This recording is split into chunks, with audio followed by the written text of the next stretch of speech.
All right. Hi, everyone. So I'm recording this video to help you guys be able to conduct an independent samples t-test. And I'm going to be using the dataset CESD data t-test. And I encourage you to follow along and do these steps as I'm doing them. And so this dataset, just to explain it real quickly, it's fictional data. Imagine that it's from a college counseling center. And it's a data set that looks at a questionnaire called the CESD, which is the Center for Epidemiological Studies Depression Scale. So it's a measurement of depression, and in this fictional account, it's been collected at the at the onset of therapy, and then at post, at the end of therapy. And in it, we collect a few variables. We looked at their age, their sex, their ethnicity, relationship status, and whether their parents are divorced or still married. And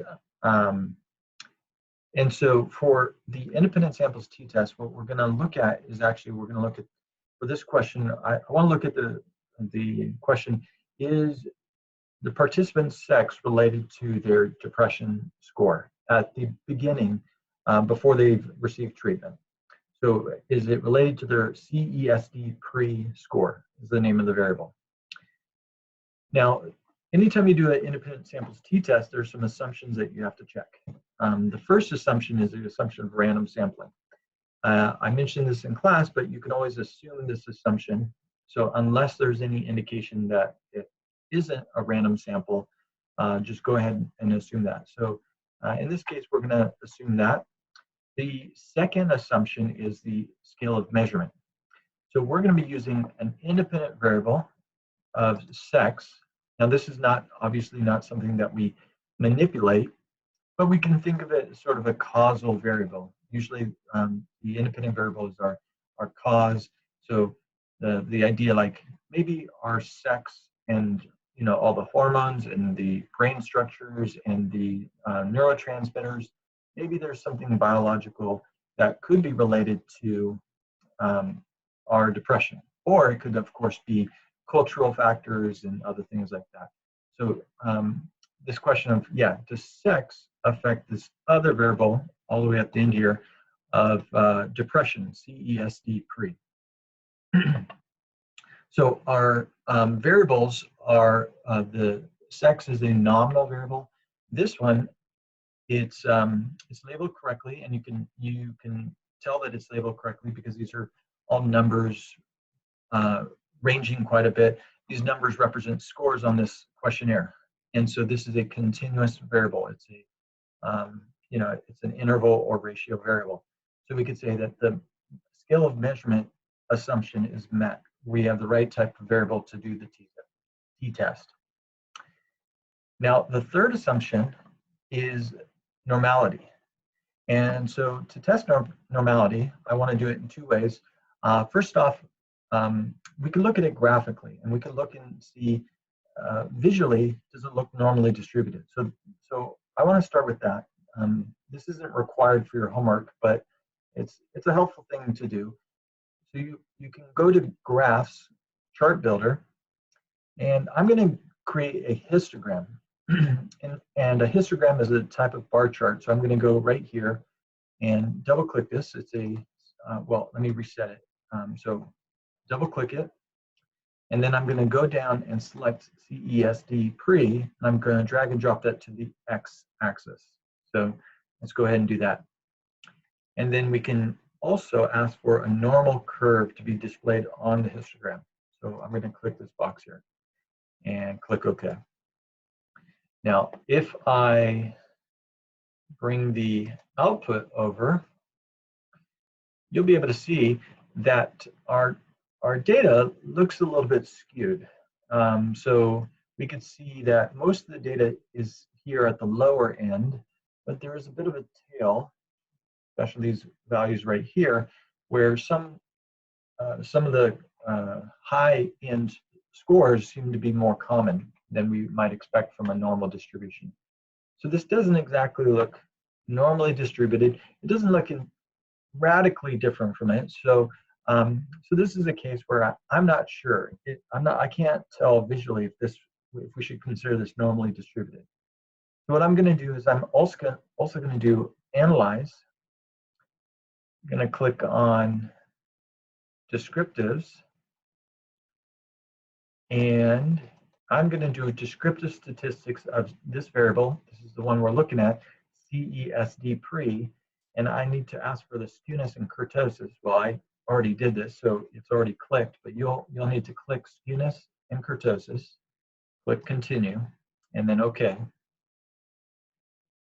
And when you do that, this actually gives the numbers for the skewness and the kurtosis, and you can see that the skewness statistic is 1.07, and the kurtosis statistics is 1.28 or 1.29.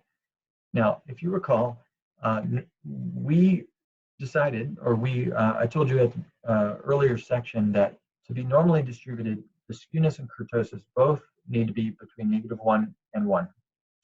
That if either is outside of that range, we say that it's not normally distributed. So skewness is 1.07. All right, so that's already outside of -1 to 1. Not by much, just by 0.07. But it's a firm rule that if it's over it by even a little bit, it's actually considered not normally distributed.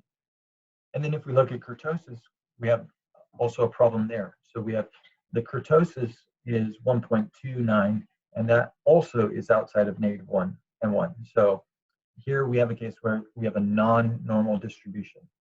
And you could see that it's positively skewed because this is a positive number, not negative.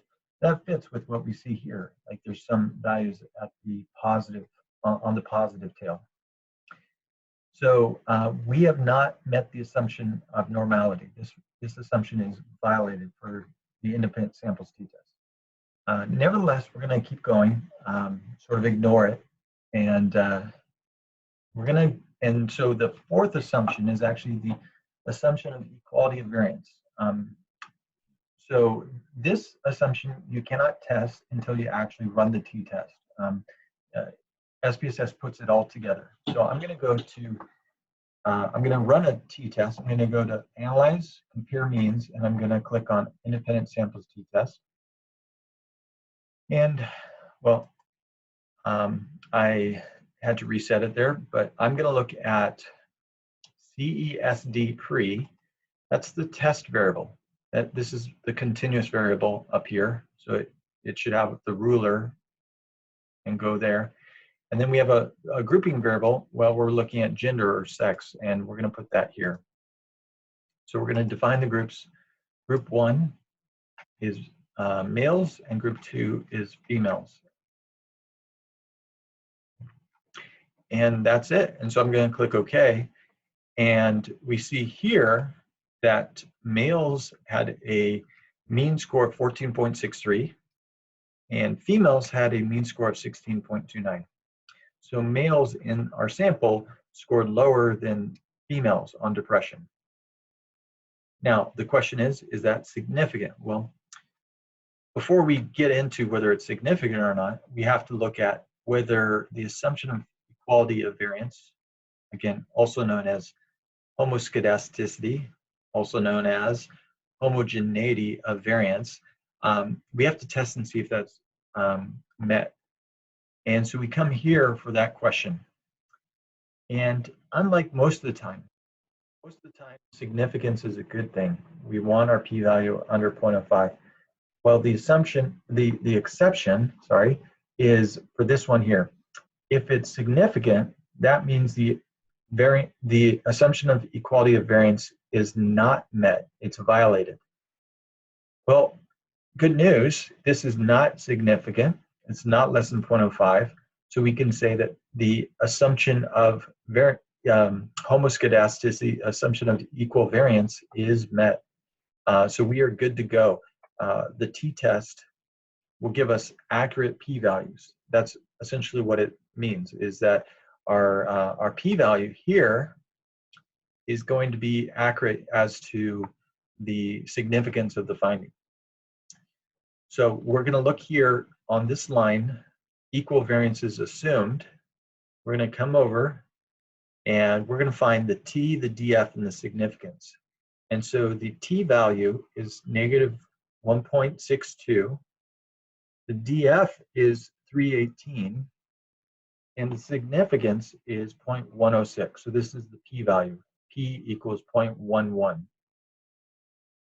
So we have a non-significant difference. Although we see some, it looks like males are scoring lower than females, this could be the result of chance. That's what it means. That although there seems to be a pattern where males are scoring lower than females, we cannot be sure that that is not just a fluke response, that is not just a random response, that this level of difference can happen 11% of the time, even if the null hypothesis is true, even if these are actually equal in the population. So in this case, we say it's not significant and that we retain the null hypothesis, which is that the two males and females have equal levels of depression. Now, of course, the last thing to consider, what kind of error might we be making in saying that? Well, we failed to find a significant effect, so we might be making a type 2 error. Type 1 error would be if we found a significant effect, maybe it's nothing, maybe it's just a false positive. But this case, we could be making a false negative. Maybe there really is differences between males and females on depression. We're just not seeing it, and that could be a possibility. So, yeah, so that hopefully helps you. The homework for homework 6, if you're working on that, I'll briefly go over that. If you look at the data set here, the question is the lunch status related to pre-test? So lunch status could be a 1 or a 2. I'm going to go to variable view. So this is 1 stands for qualifies for reduced or free lunch, and 2 is that they do not qualify for reduced free lunch. So this one would be lower income students. So students from lower income households, they could qualify for a reduced free lunch. And if they are not from a lower income household, they would not qualify for reduced free lunch, and they'd be a 2. So we might have an idea that if they qualify for reduced free lunch, maybe we think that their pre-test scores are different. Maybe we think that the pre-test scores might be lower, perhaps. And so we can look at this question. I'm not going to go through this in its entirety, but basically you're going to want to go through the assumptions and ask the question, is this data set randomly sampled? Do we have the right type of variables, the measurement scale? Well, we have, I'll mention that real briefly. Lunch is a nominal variable with 2 levels, and pre-test is a continuous or scale variable. So yes, we are good for that assumption, but we also have to look at normality. Is pre-test normally distributed? And we also have to look at whether the variance is equal between those who qualify for reduced free lunch and those who do not qualify. Is the variance of their pre-test score equal between those 2 groups? And then once we've checked all the assumptions, then we can do the t-test, the independent samples t-test, and I'll show you, I won't show you the results, but I'll show you how to do that. You go here, compare means independent samples t-test, and we're going to have the groups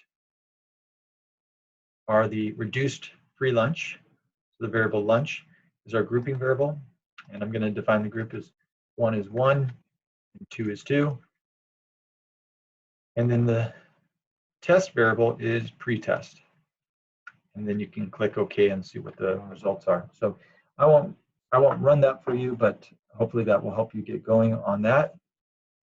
All right, I hope you found this video helpful, and feel free to reach out if you have any other questions. Okay, bye.